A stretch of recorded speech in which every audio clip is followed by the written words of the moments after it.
The generation that took the fight further. Herbert Macaulay was gone, but the fight for Nigeria was far from over. And this time, a new generation was coming in.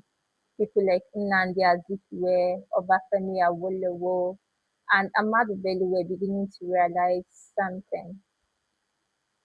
If Nigeria really wanted self-government, they couldn't just sit and complain about the British rule. They had to organize, they had to get people involved, and most importantly, they had to make Nigerians believe that independence was actually possible. Nnamdi Azikiwe, popularly called Zik of Africa, used newspapers to spread nationalist ideas and challenge colonial rule. Awolowo was organizing politically in the West, while Ahmadu Bello became one of the strongest political voices in the North.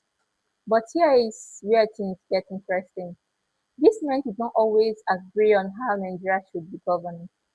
I mean, they came from different regions, represented different political interests, and had very different ideas about Nigeria's future.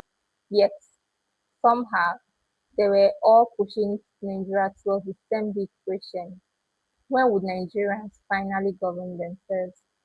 And the British were beginning to realize that this was no longer a small group of people making noise. The demand for self-government was spreading, and by the 1950s, the pressure had become much more harder to ignore.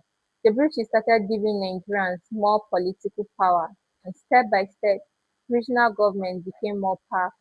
Nigerians were taking over more positions in government, and eventually the question was no longer should Nigeria become independent? It became when would Nigeria become independent? And that brings us to the final stretch: the negotiations, the political drama, and the events that finally brought Nigeria to October 1st, 1960.